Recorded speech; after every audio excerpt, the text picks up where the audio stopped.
Hello everyone, welcome back to my channel. Before starting the video, please subscribe and keep watching for more details videos. WTA race update. Aryna Sabalenka solidifies year-end #1 chances, while Coco Gauff and top Americans chase final spot. The 2025 WTA season may have wrapped up its Grand Slam slate, but the race to the WTA finals in Riyadh is far from over. With just a handful of tournaments remaining, the year-end rankings and qualifications are taking shape, and the margins between contenders are razor-thin. Aryna Sabalenka, fresh off her U.S. Open triumph, currently sits atop the race to Riyadh leaderboard with 9,610 points, firmly positioning herself as the frontrunner for the year-end #1 spot. Sabalenka's victory in New York was more than a personal milestone. It cemented her dominance over the season after being so close yet so far from winning a slam this year. The Belarusian, 27, has been remarkably consistent across all surfaces and majors, and her lead over second-placed Iga Swiatek, who holds 7,533 points, gives her a healthy buffer. While the Pole has proven resilient, winning Wimbledon and remaining a major contender, Sabalenka's momentum and points advantage make her the player to beat in the WTA race as the tour moves into its Asian swing. Behind the top two, a cluster of American players is vying to secure their spots at the season-ending finals. Coco Gauff, 21, sits third in the standings with 5,184 points, followed closely by Amanda Anisimova at 4,908 points, Madison Keys at 4,450, and Jessica Pegula at 4,209. These players are all within striking distance of the WTA Finals qualification cut, currently set at 5,605 points, meaning that performances in the upcoming tournaments could dramatically alter the lineup. For Gauff, the focus will be on stabilizing her serve and regaining the confidence that carried her to last year's finals title in Riyadh. Anisimova, meanwhile, has demonstrated flashes of brilliance, but will need to maintain consistency to cement her place among the season's elite to make her first ever WTA finals. Andreeva and Rybakina hold the bottom end of the top 8. The chase for the remaining spots also highlights emerging talent and comeback stories.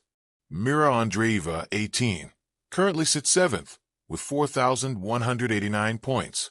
After a sensational run through mid-season, including back-to-back WTA 1000 victories in Dubai and Indian Wells, where she defeated both Swiatek and Sabalenka, Andreeva has slowed her momentum following an ankle injury suffered in Montreal.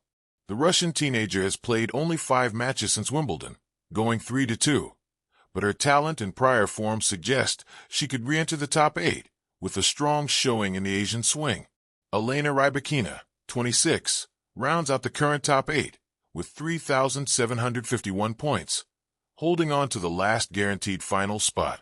Despite the Kazakhstan star having had a steady season, she faces pressure from Jasmine Paolini, 3,526 points, and Ekaterina Alexandrova, 2,871 points, both of whom are within striking distance should Rybakina falter.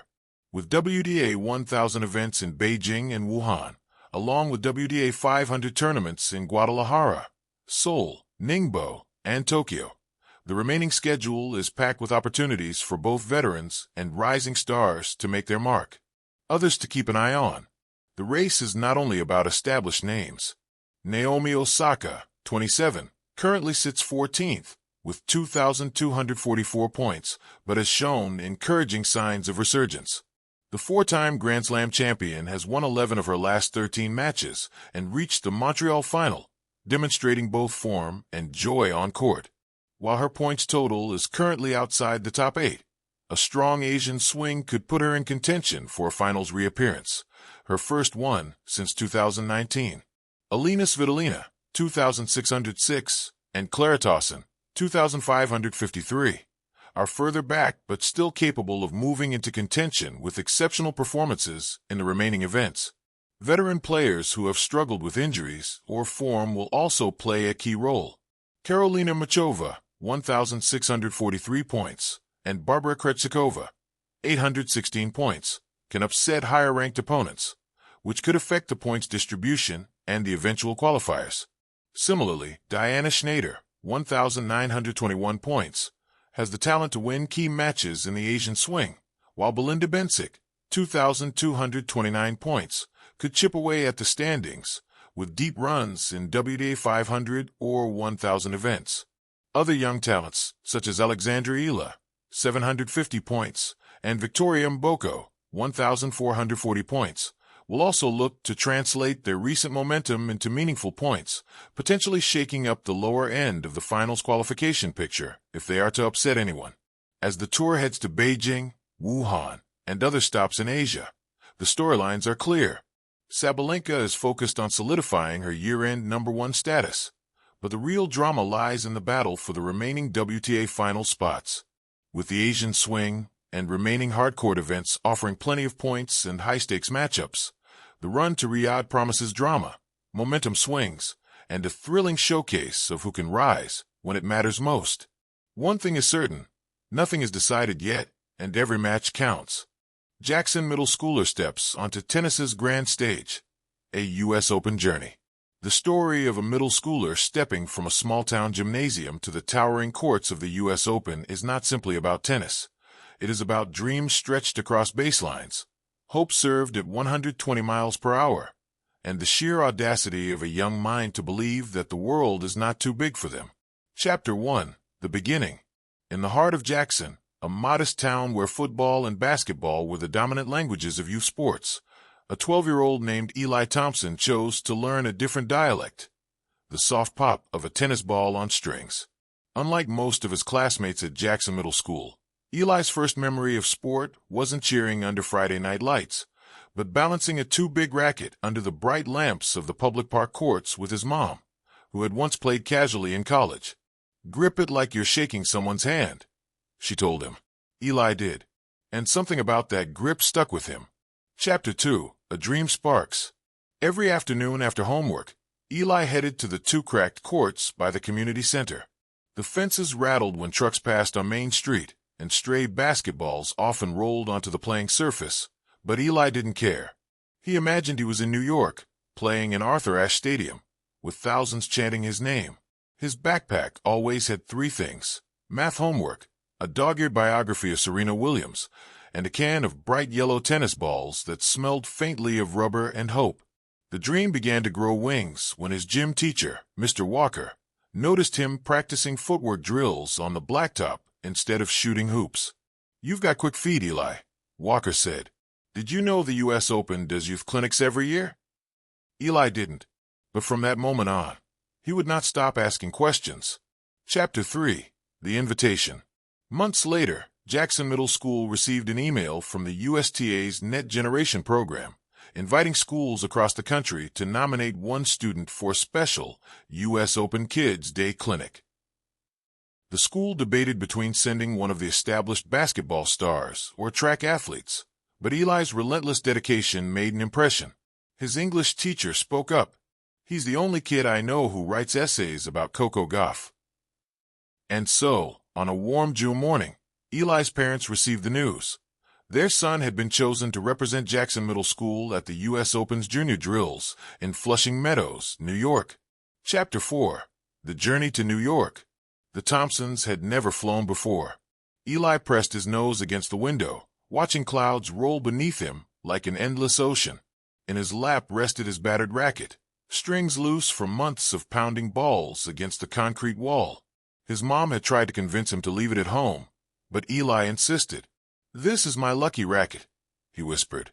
When the plane descended, the skyline of Manhattan rose like a glass and steel mirage. And somewhere in that sprawl, hidden behind highways and the hum of airplanes, sat the Billie Jean King National Tennis Center, the stage of his wildest dreams. Chapter 5. Stepping onto the court. The first morning, Eli walked through the gates of the U.S. Open grounds. He had seen it on TV, bright blue courts, pristine white lines.